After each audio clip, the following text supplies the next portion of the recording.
¿Alguna vez te has preguntado cómo lucía la sabana de Bogotá antes de la llegada de los españoles? ¿Cómo se veía antes de los ríos entubados y los humedales desecados? ¿Cómo respiraba antes de que el cemento y la urbanización la devoraran?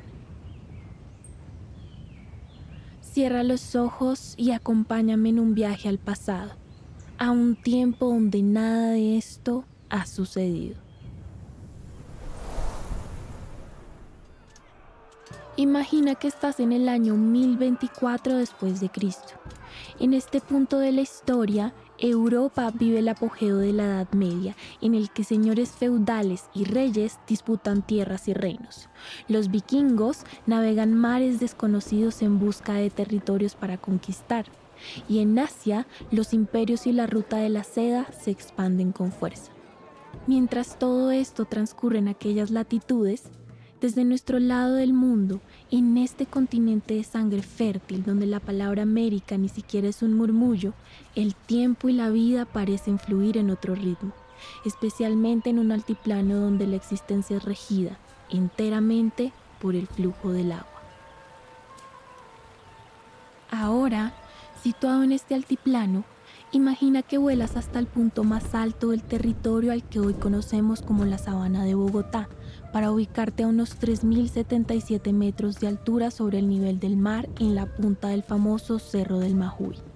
Desde allí, sientes como un viento frío y húmedo sopla con fuerza. Ves como el sol es abrazado por nubes grises que aspectan tiempos de lluvia y escuchas como en este territorio todavía libre de motores y turbinas se distinguen claramente los cantos de patos y otras aves que surcan los cielos. Sin duda, a tu alrededor se respira un aire de profunda solemnidad.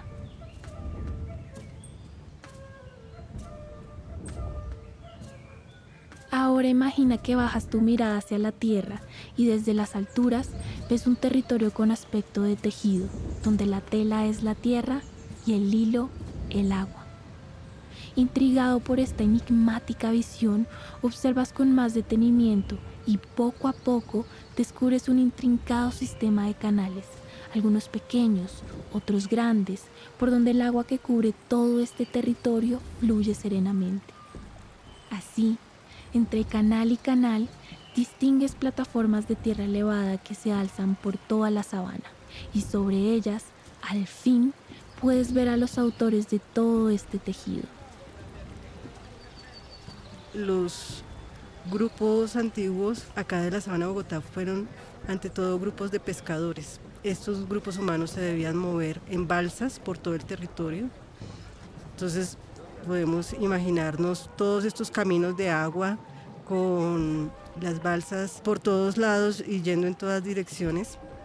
Y en medio los camellones, que son estas plataformas en tierra elevadas, donde estarían entonces los cultivos y probablemente las propias casas de los indígenas que las habitaban. Indígenas que estaban cultivando maíz, tubérculos de altura como la papa, pues el curvio, las civias, que cultivaban también sagú, tomate, los diferentes tipos de calabazas, de frijol, es decir, una gran variedad de productos, pero también el agua entonces como proveedor de pesca, de pescado como el pez capitán, la guapucha, el capitancito, capitanejo, los cangrejos de agua dulce, pero también el agua como un espacio que atrae otro tipo de recursos, es decir, los patos, debemos imaginar bandadas gigantescas de patos migratorios que surcaban el cielo de la sabana, más los otros tipos de pájaros migratorios, más los pájaros endémicos y permanentes aquí, pequeños animales como roedores, por ejemplo el curí, que frecuentaban estos ambientes inundables, además de todos los recursos de tipo vegetal como el junco.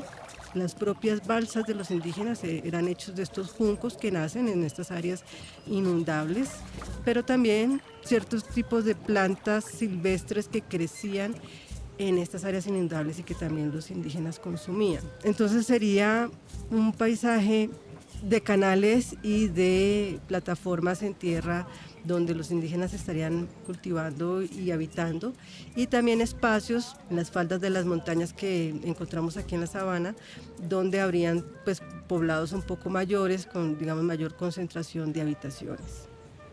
Quien nos habla es la historiadora y doctora en arqueología Lorena Rodríguez Gallo. Esta académica bogotana, a quien la palabra eminencia le queda corta, ha dedicado más de 15 años de su vida a estudiar la relación entre el ser humano y el agua en la sabana de Bogotá. Gracias a sus investigaciones es que hoy podemos imaginar cómo lucía esta sabana durante los tiempos prehispánicos, en que distintos pueblos indígenas desarrollaron una civilización anfibia y un complejo sistema hidráulico de zanjas y camellones, bajo el cual, y por más de 3000 años, seres humanos, flora y fauna lograron vivir en perfecta coexistencia con los ciclos del agua.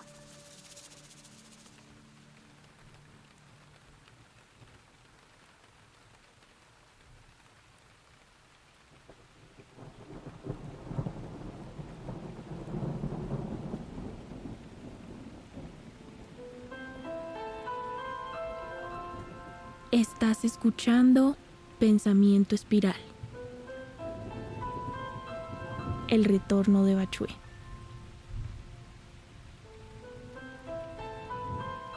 Un viaje sonoro para restaurar nuestra conexión con el agua.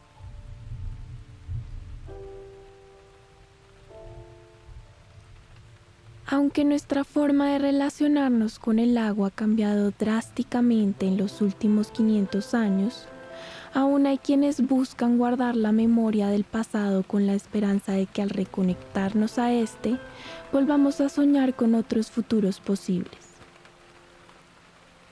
Mi nombre es Angélica Daza y en este episodio de Pensamiento Espiral, acompáñame a escuchar la historia de cómo, guiado por esta visión, el colectivo Zanjas y Camellones se embarcó en la ambiciosa tarea de revivir un fragmento del sistema agroecológico que durante milenios le permitió al ser humano convivir en paz con las aguas de la sabana de Bogotá.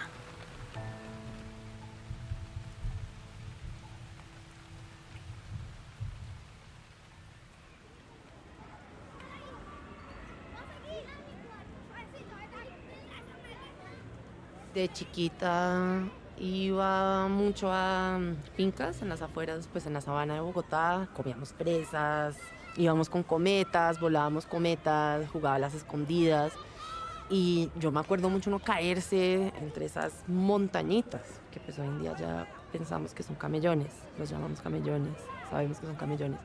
Quien nos habla es Juliana Steiner, gestora del colectivo Zanjas y Camellones y encargada de articular el trabajo de decenas de personas para materializar este proyecto.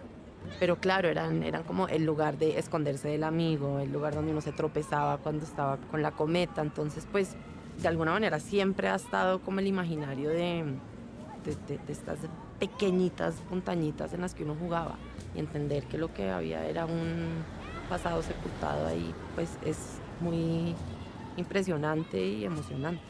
Pero ¿cómo pasó esta joven bogotana de jugar inocentemente entre estas montañitas a querer restaurar lo que se encontraba oculto debajo de ellas? Para Juliana, el largo camino de regreso a recuperar la memoria del territorio empieza, quizás insospechadamente, desde su interés en la curaduría del arte.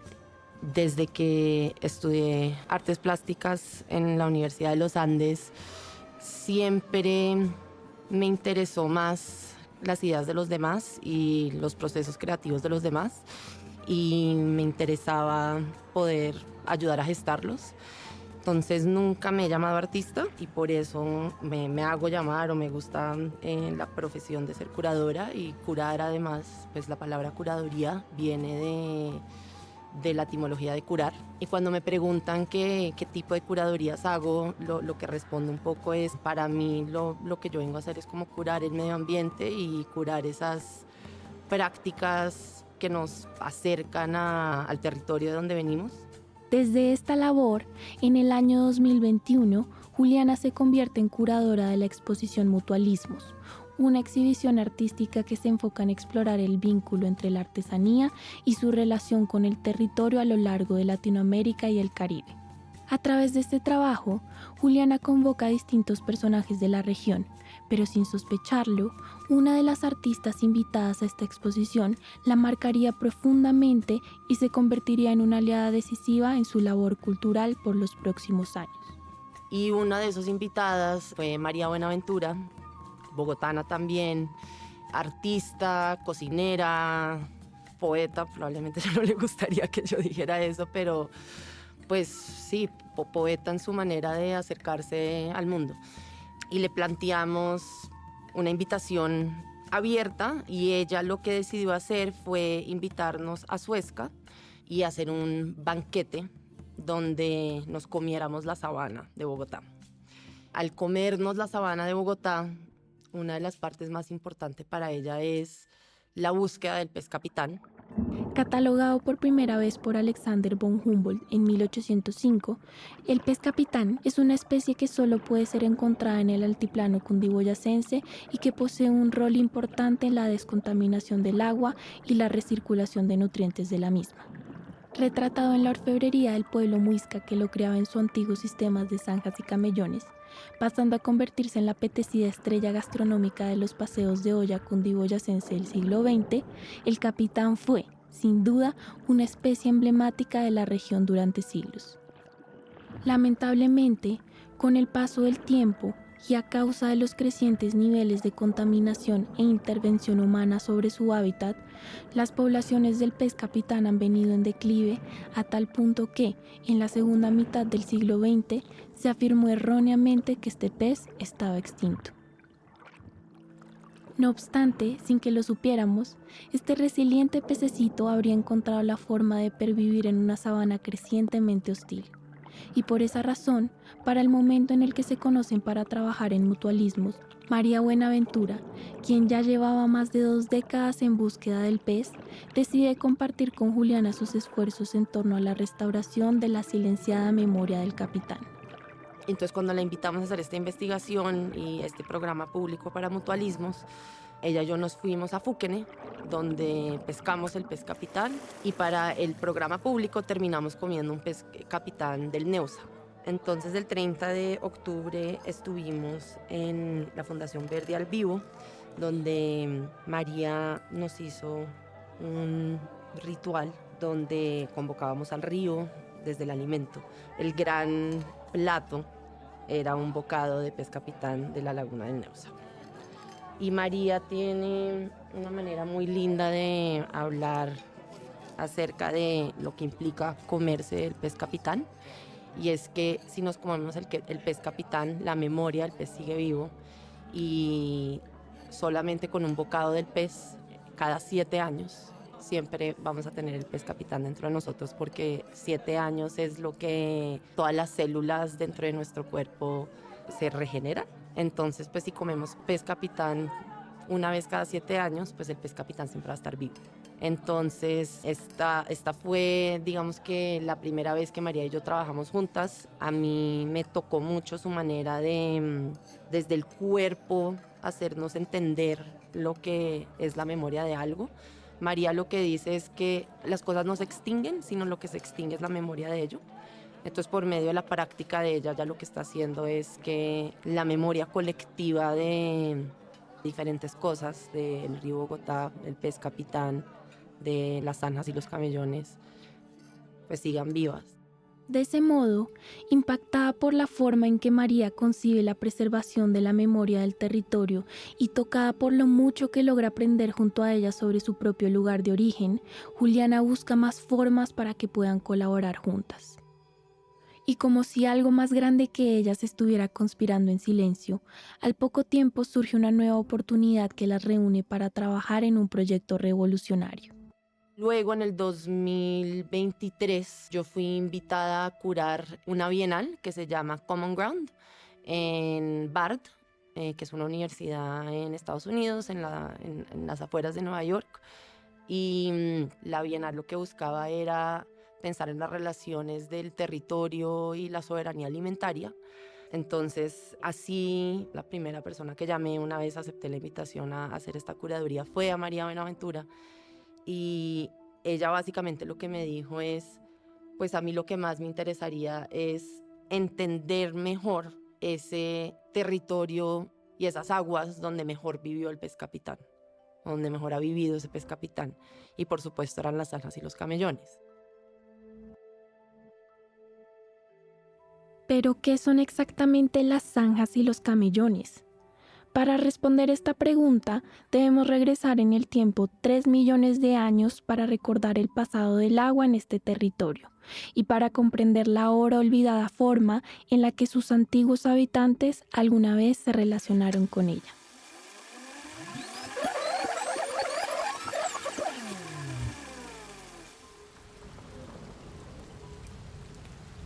La cordillera oriental es relativamente joven en términos geológicos y hace apenas 3 millones de años, en su proceso de ascenso, de formación, se formó una cuenca que es hoy en día la sabana de Bogotá.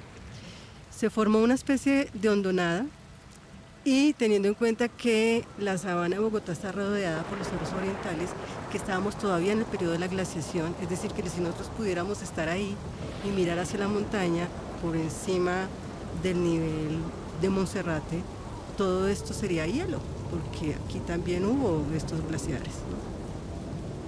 Entonces, desde allí descendían pues muchísimos afluentes y esta agua comenzó a quedarse presa, digamos, en esta cuenca, con una, digamos, un drenaje muy pequeñito hacia donde hoy pues efectivamente se encuentra el Salto del Tequendama.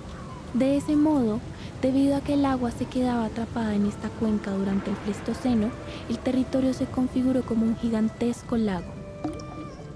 Esto fue así durante 3 millones de años, pero hace aproximadamente entre 30.000 y 25.000 años ya nos estamos aproximando al final de la glaciación. Entonces, pues hace 30.000 años ya se comenzaba a percibir ese cambio en términos de un aumento de la temperatura, por lo tanto inicio de deshielo, y eso quiere decir más y más agua, ríos muy caudalosos bajando allí y depositándose en esta cuenca que sería la sabana de Bogotá, y esas masas de agua comienzan a generar mucha presión porque pues la salida de drenaje pues era muy pequeña. Pero al mismo tiempo esas grandes, digamos, ríos que están bajando de los cerros orientales arrastran cada vez más material, o sea, ¿no?, sedimento que va al mismo tiempo como colmatando ese lago. Entonces esta combinación de factores finalmente hacen que se amplíe, se abra ese boquete por el Salto del Tequendama y pues este lago se vacía, ¿no? Pues esto se hace en un proceso que dura pues un par de miles de años, pero pues podemos decir que ya para hace 20.000 años el lago se había vaciado. ¿Qué es lo que queda allí? ¿Y dónde estamos nosotros en este momento? O sea, Bogotá y la sabana se han construido en el fondo de lo que fue ese antiguo lago. Como es un suelo, es el suelo de un antiguo lago, entonces es un suelo fundamentalmente formado por arena y por arcilla. La arcilla sabemos que es impermeable y por lo tanto la propia configuración de ese suelo va a hacer que el drenaje de la sabana no sea fácil. Entonces esta agua se comienza a acumular en el subsuelo y vuelve a emerger a la superficie. A eso es a lo que llamamos alto nivel freático del suelo.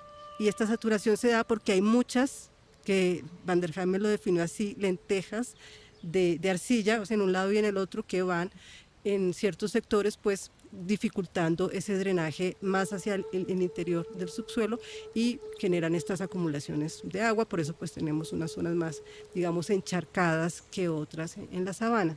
Entonces ese es el panorama que podríamos ver hace 20.000 años, de un suelo muy inundable, de difícil drenaje, y que al vaciarse el lago, claro, debieron quedar muchas áreas con grandes lagos, grandes humedales, Y con estos paisajes repletos de agua fue que se encontraron los primeros grupos humanos que llegaron a habitar la región a la que hoy nos referimos como la Sabana de Bogotá.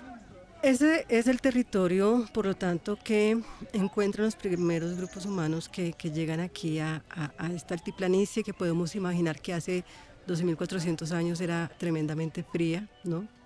No es un territorio fácil de habitar y lo que vemos es que hace aproximadamente 5.000 años comienzan a surgir las primeras evidencias de agricultura aquí en el altiplano.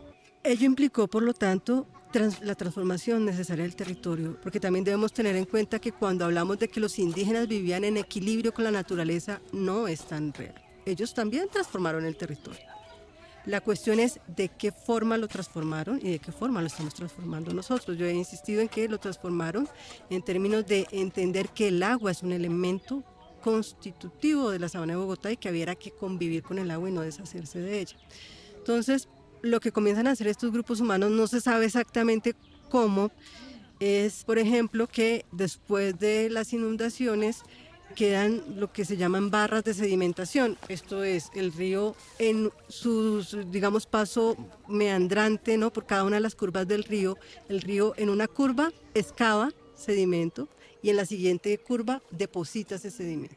Entonces después de un invierno, estos lugares de deposición de sedimentos quedaban formados como especies de montículos. Allí comenzaron a entonces ver que bastaba elevar o construir plataformas en tierra elevadas para poderle darle manejo al agua. Y al elevar estas plataformas en los bancos de sedimento, aproximadamente en el año 1300 a.C., comenzaron a surgir los primeros sistemas de zanjas y camellones. ¿Y en qué consiste este sistema de camellones? Este sistema de camellones básicamente busca darle manejo al exceso de agua en dos sentidos. Uno, controlar los excesos de agua generados por las inundaciones, producto del desbordamiento de los ríos. En el caso de la Sabana de Bogotá, pues producto del desbordamiento del río Bogotá o de sus afluentes, ¿no? El Fucha, el río Frío, en fin. Dos, controlar el exceso de agua por encharcamiento.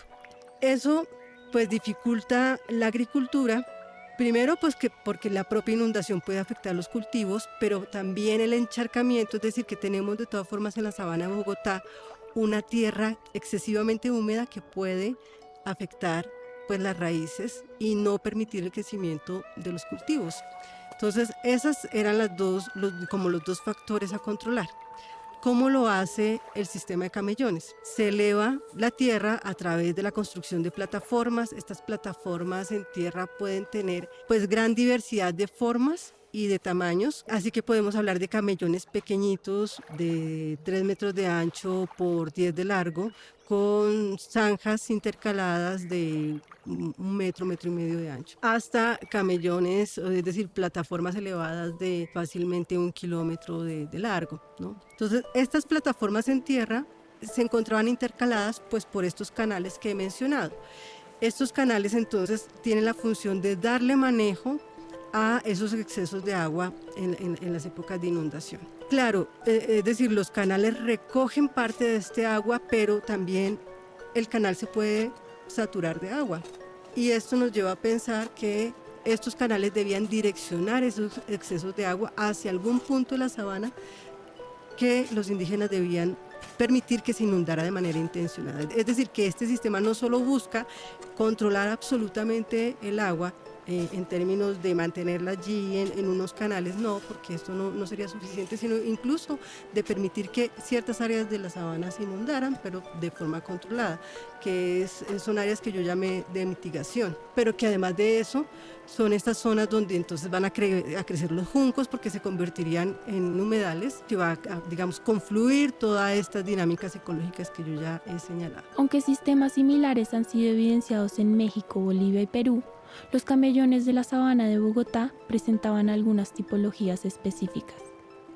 Tenemos, yo diría hoy en día que en la Sabana de Bogotá básicamente dos tipologías de camellones. Una que nosotros llamamos ajedrezado, que es como un sistema en retícula, casi que yo digo siempre que es como si los indígenas también de cierta forma estuvieran tejiendo la tierra. porque es un entramado, ¿no?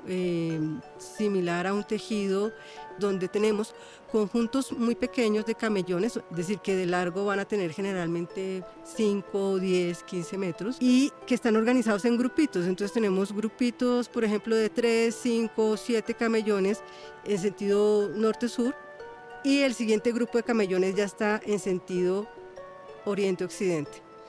Y después en sentido norte-sur, después sentido oriente-occidente. Entonces es esta intercalación de direcciones que es lo que hace verlo como un entramado. Y lo que yo he podido concluir es que este tipo de camellones se construyó en las áreas no que estaban expuestas a las inundaciones del valle del río Bogotá o de sus afluentes, sino que las inundaciones eran por encharcamiento. Entonces aquí no necesitamos grandes canales para el control de volúmenes muy altos de agua, sino simplemente elevar la tierra para que ese alto nivel freático del suelo no afecte los cultivos y claro, pues también los canales van a entonces a permitir recoger esos excesos de agua, del agua lluvia, en fin. Y por el otro lado están ya un sistema de canales muy grandes, como el que les señalaba de la confluencia del río Bogotá con el Tunjuelito, que allí se pudieron identificar canales de 2 kilómetros de largo y que vamos a encontrar sobre todo en el valle, inundación del río Bogotá y de algunos de sus afluentes, canales muy largos, es decir, donde aquí el propósito y el objetivo no es tanto el cultivo, sino poderle dar manejo muy rápido a ahí sí las inundaciones por desbordamiento del agua. Estos sí son grandes volúmenes de agua que es necesario manejar y que por lo tanto estarían direccionados a estas áreas de mitigación que yo mencioné. Pero además de facilitar la convivencia con el agua, la tecnología de los camellones aumentaba la productividad de los cultivos, ya que sobre estas plataformas se sembraban distintas formas de policultivo, donde se combinaban plantas como maíz, frijol y calabaza dentro de un mismo espacio. Del mismo modo, estos sistemas permitían que el sedimento acumulado en los canales se colocara sobre las plataformas, mejorando aún más la fertilidad del suelo. En estos espacios también prosperaba y se creaba el pez capitán, el cual se convirtió en un elemento central de la alimentación de los grupos humanos que desarrollaron estos sistemas. Otra particularidad fascinante sobre esta agrotecnología es que también mitigaba el efecto de las heladas al aprovechar el calor del sol absorbido por el agua durante el día para luego transmitirlo a la tierra durante la noche. Esto mantenía la temperatura del suelo un par de grados por encima, lo cual ayudaba a proteger los cultivos y los hacía más resilientes a los cambios en el clima. A todas luces, los sistemas de zanjas y camellones muestran la naturaleza anfibia de los grupos humanos que habitaron este territorio y la forma tan distinta en que estas civilizaciones se relacionaron con el agua, sabiendo aprovechar todas sus virtudes por medio de la coexistencia y la adaptabilidad. Así, teniendo al agua como eje constitutivo de la organización territorial, el sistema se mantuvo manualmente y se expandió a lo largo de la sabana desde el actual municipio de Chía hasta el de Soacha. Y a lo largo de un lapso de entre 2000 a 3000 años, junto a estas construcciones, florecieron diferentes culturas y sociedades humanas, entre ellas la muisca.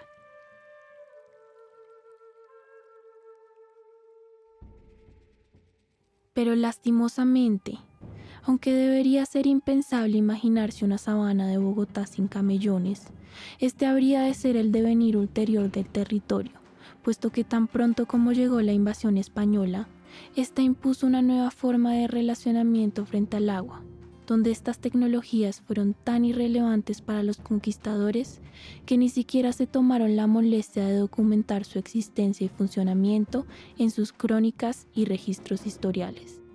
Una de las cosas que a mí más me ha sorprendido e interrogado es precisamente teniendo en cuenta que el sistema de camellones era un sistema que cubría toda la planicie, o sea que era imposible no verla, que era imposible negarla.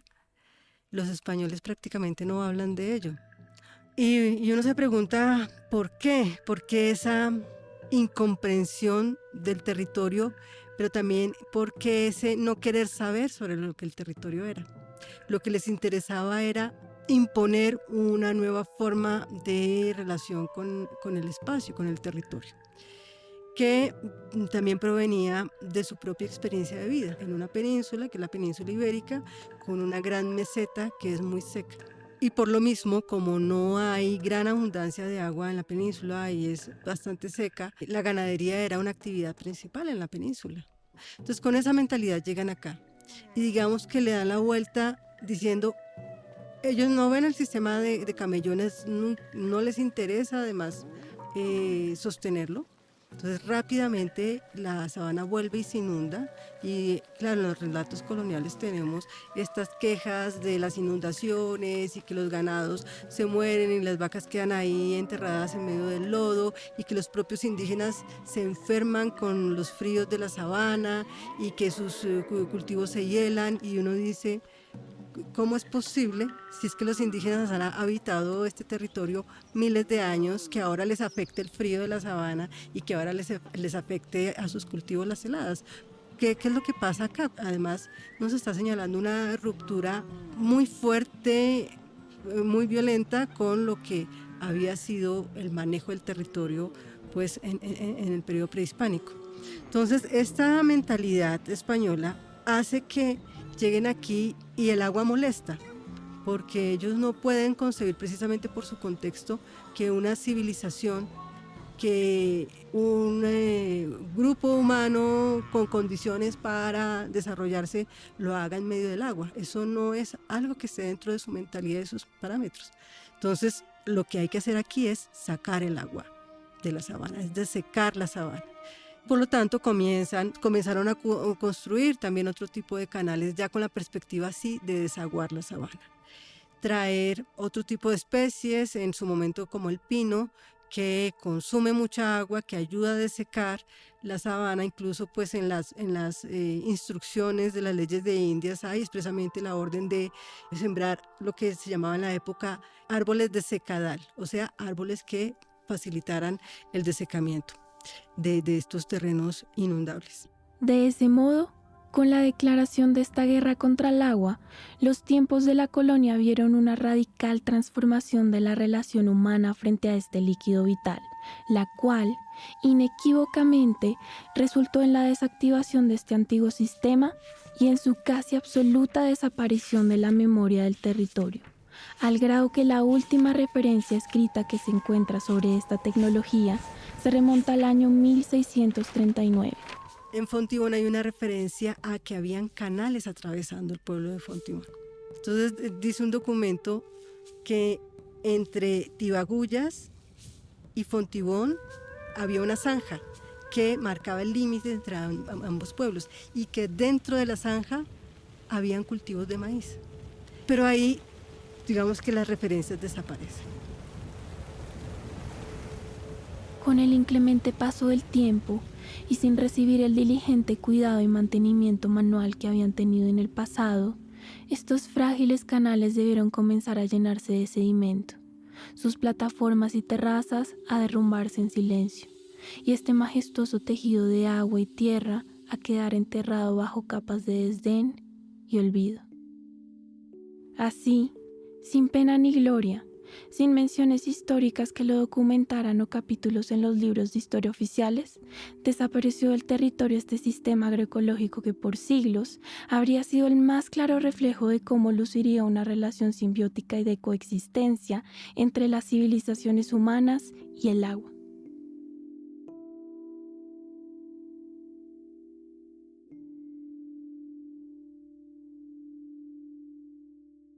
Pero aunque las zanjas y camellones quedaron enterrados bajo un olvido de siglos, su historia no terminó ahí.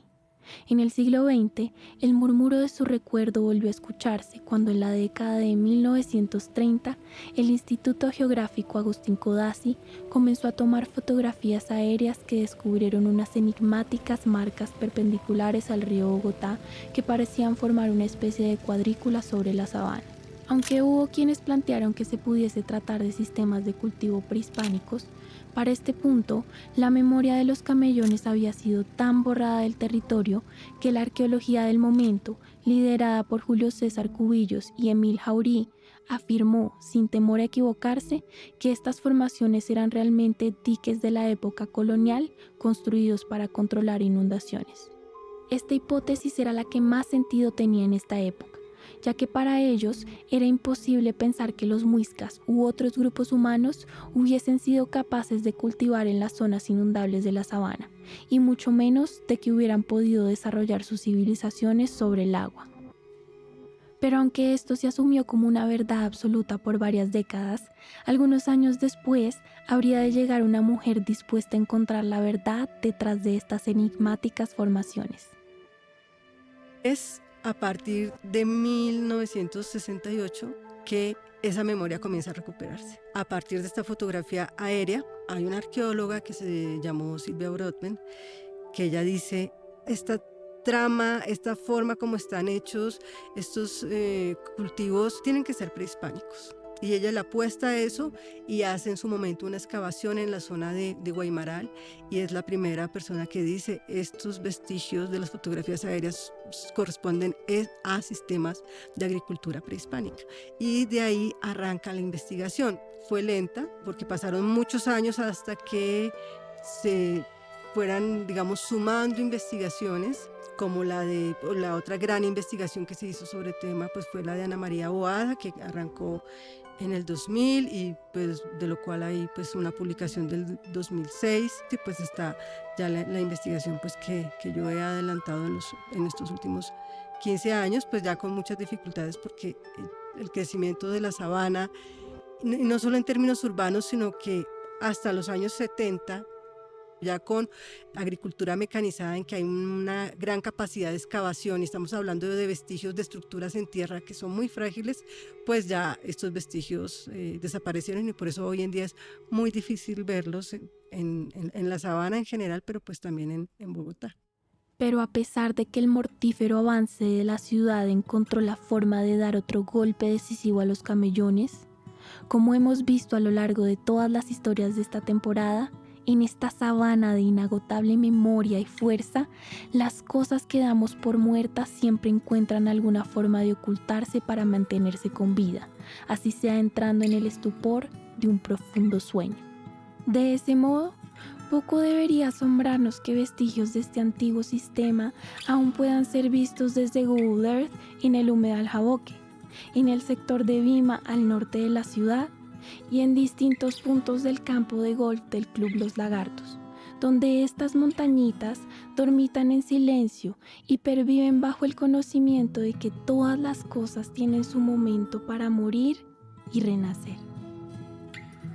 Y es que a veces solo basta con el tropiezo de una pequeña niña para que el territorio y su memoria encuentren el camino para volver a despertar.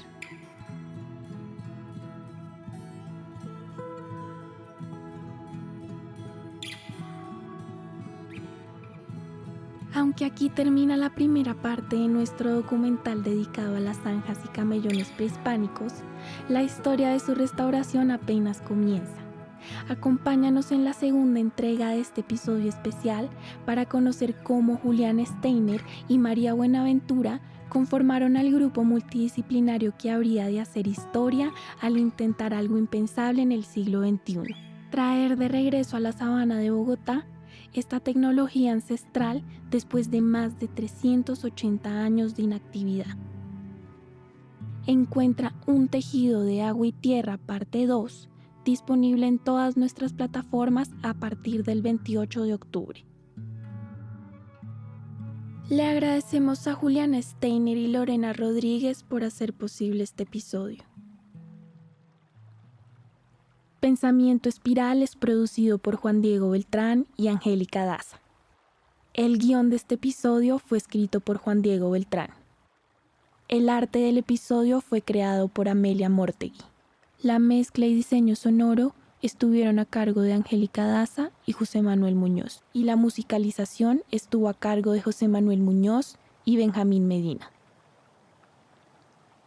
Si quieres explorar todo el contenido sobre el agua que estaremos creando para esta nueva temporada, recuerda seguirnos en nuestro Instagram @piensaespiral y suscribirte a nuestros canales de YouTube y Spotify para no perderte ningún episodio.